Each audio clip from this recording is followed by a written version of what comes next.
Hello दोस्तों, मैं मंत्री धर्मकीर्ति। आज मैं आया हूँ कुशीनगर जिले में स्थित फाजिल नगर में। तो दोस्तों, क्या आप जानते हैं फाजिल नगर क्यों प्रसिद्ध है? तो फाजिल नगर इसलिए प्रसिद्ध है दोस्तों, भगवान के महापरिनिर्वाण की यात्रा के दौरान जब वैशाली से भगवान बुद्ध कुशीनगर के लिए चले, तो रास्ते में हस्तिग्राम और भोगनगर को पार करते हुए यहाँ पर आए थे। और यहाँ पर चुंद कुमार पुत्र द्वारा दिया गया अंतिम भोजन को ग्रहण किया था भगवान ने, जो जिसको खाने के बाद भगवान को महापरिनिर्वाण की प्राप्ति हुई थी। तो भगवान के जीवन में दो भोजन दान ने विशेष रूप से महत्व रखा। तो एक पहला सुजाता माता द्वारा जो भोजन दिया गया, जिसके फलस्वरूप भगवान को खाकर अपने अमृत बोधत्व को लाभ किया, यानी ज्ञान की प्राप्ति की। दूसरा, चुंद कुमार पुत्र द्वारा जो भोजन दिया गया, उसको ग्रहण करके अपने अनुपम महापरिनिर्वाण को प्राप्त किया। तो यह दोस्तों, यह वही राजमहल है जिसमें चुंद कुमार पुत्र रहा करते थे।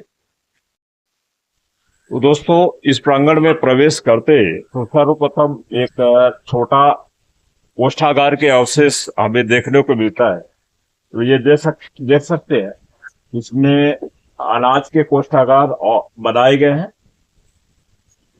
ये छोटे छोटे कोष्ठागार चारों तरफ यहाँ पर दिख रहे हैं। और इसके ठीक बगल में एक पीने के लिए पानी की व्यवस्था के लिए एक भव्य गोलाकार कुएं जैसी संरचना बनाई गई। या हो सकता है उस समय कुआं रहा हो, लेकिन अभी ये पूर्णतः पट गया है। और यहाँ पर चारों तरफ देख सकते हैं मोटी मोटी ईंटों की दीवारें अभी भी खड़ी हैं।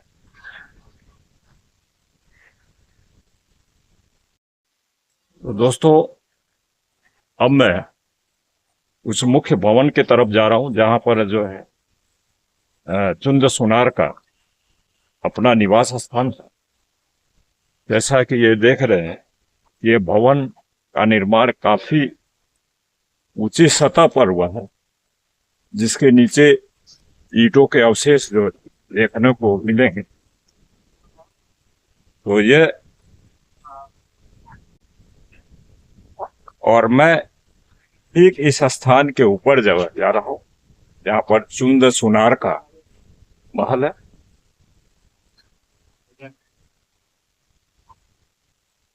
ये दोस्तों देख सकते हैं, ये अपने समय का एक बहुत ही भव्य खूबसूरत संरचना यहाँ पर देख सकते हैं।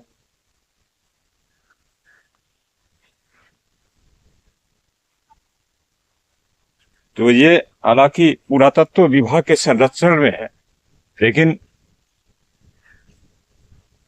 यहाँ पर इस स्थान की ईंटें उखड़ रही, लेकिन कोई अभी सुरक्षा का पुख्ता बंदोबस्त नहीं किया गया है।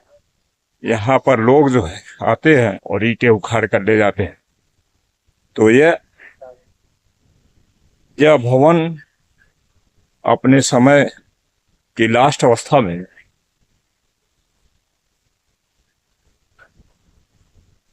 तो यहाँ तक जो है बुद्धिस्ट लोगों को, बौद्ध उपासकों के बारे में कम जानकारी इस स्थान के बारे में। तो जैसे मेरे पीछे ठीक नीचे देख रहे हैं, ये एक इस स्थान की बाउंड्री वॉल जो गोल की गई है, जिससे देखने में यह पता चलता है ये स्थान, ये भवन अपने समय में काफी खूबसूरत बनाया गया होगा। इसके ठीक सामने ईंटों की एक मोटी दीवार बनाई गई है। तो देख सकते हैं ये काफी भव्य और खूबसूरत संरचना रही होगी। और ये अपने आप में, ये भवन बुद्धकालीन वास्तु निर्माण कला के है, यानी भवन निर्माण कला का अनोखा प्रदर्शन करता है। तो अब मैं धीरे धीरे जो इस स्थान से नीचे की तरफ जा रहा हूं, ताकि इस स्थान की भव्यता को और मैं आप लोगों के सामने प्रस्तुत कर सकूं।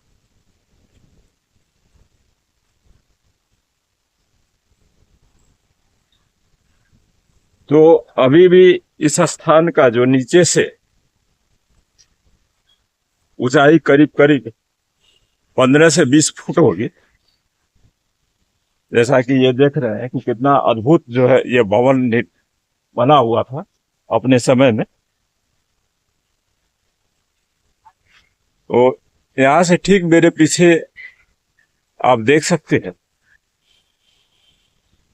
इस भवन के अंदर ठीक जो है रुपया पैसा बना रखने के लिए एक कोष्ठागार का निर्माण किया गया था। तो यहाँ पर देख सकते हैं, क्योंकि उस समय आधुनिक बैंकिंग की तकनीक नहीं हुआ करती थी, तो लोग या तो राजा के बैंकर का काम करते थे और पैसा अपने घर में ही रखते थे। तो इस तरह से यह भी संरचना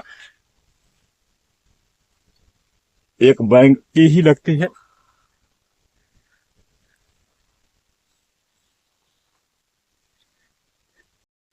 दोस्तों, अब मैं ठीक उस स्थान से नीचे की तरफ आ चुका हूं। तो अभी इस स्थान से एग्जैक्ट इस भवन की ऊंचाई का जो पता लगाया जा सकता है। तो यह दोस्तों, जैसा कि हम लोग देख रहे हैं, काफी ऊंचाई पर है और साथ ही साथ अभी यहाँ पर्याप्त एग्जीबिशन नहीं हुआ है। तो इसके कारण बहुत सारी टीले और स्तूप के अवशेष यहाँ पर जो है मिट्टी के नीचे दबे हुए देख सकते हैं। यहाँ पर देख सकते हैं ये ईंटों के अवशेष जो चारों तरफ बिखरे पड़े हैं और ऊपर घास लगी हुई है, तो इससे ये अवशेष अभी जो साफ नहीं दिख रहा है। तो दोस्तों, अब मैं पूर्णतः नीचे आ चुका हूं। तो ये नीचे से देख सकते हैं इस स्थान का भव्य नजारा है। क्योंकि अभी इतना डेवलपमेंट इस स्थान का किया नहीं गया, लेकिन फिर भी यहाँ पर देखने पर यहाँ का नज़ारा बहुत आकर्षक लगता है।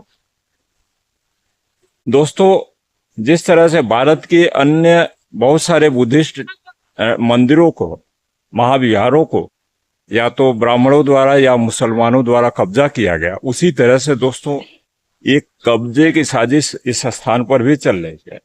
तो यहाँ पर 80 साल पहले यहाँ के स्थानीय मुसलमानों ने इस स्थान पर कब्जा करने के लिए एक मजार का निर्माण कर लिया। हालांकि इसीलिए यह स्थान अभी अपने अस्तित्व के लिए लास्ट जंग लड़ रहा है। अगर इस स्थान को सेपरेट नहीं किया गया तो यहाँ के स्थानीय मुसलमानों द्वारा इस स्थान को कब्जा कर लिया जाएगा। जैसा कि ये देख सकते हैं कि मेरे ठीक पीछे एक मजार का निर्माण किया गया। तो सप्ताह में 3 दिन इस स्थान पर जो है नमाज पढ़ा जाता है और स्थानीय लोग जो है काफी संख्या में। तो इसलिए यह स्थान जो अभी विधर्मियों के पल्ले में पड़ गया है। तो अभी इस स्थान को बचाने के लिए हमें जंग लड़ना पड़ेगा। दोस्तों, यह रहा वो पुरातत्व विभाग का वो बोर्ड जो इस स्थान के बारे में बताया गया। साथ ही साथ इस स्थान के लिए कुछ विशेष रूप से भारत सरकार ने दिशा निर्देशित किए हैं। तो जिसमें एक दिशा निर्देश यह भी है कि केंद्र सरकार द्वारा अधिनियम 1959 के अंतर्गत संरक्षित स्मारक के 300 मीटर तक किसी भी प्रकार का निर्माण कराना वर्जित है। लेकिन 300 मीटर की बात तो दूर, मुझे लगता है बमुश्किल 50 मीटर भी नहीं होगा। इसी मंदिर के शौरी महल के अंदर अवैध रूप से यहाँ पर एक मजार का निर्माण कर दिया गया। तो चारों तरफ यहाँ पर देख सकते हैं ईंटों के अवशेष यहाँ पर भी बिखरे पड़े, और यहाँ पर किसी की समाधि बनाई गई जिस पर चादर चढ़ा हुआ।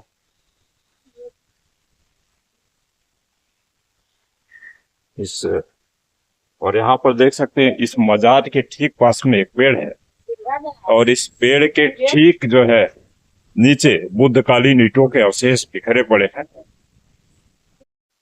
तो दोस्तों यह वही मजार है जो कि यहाँ के मुसलमानों द्वारा बनाया गया है, और यह मजार भी इन्हीं टीलों के अवशेष पर स्थापित है।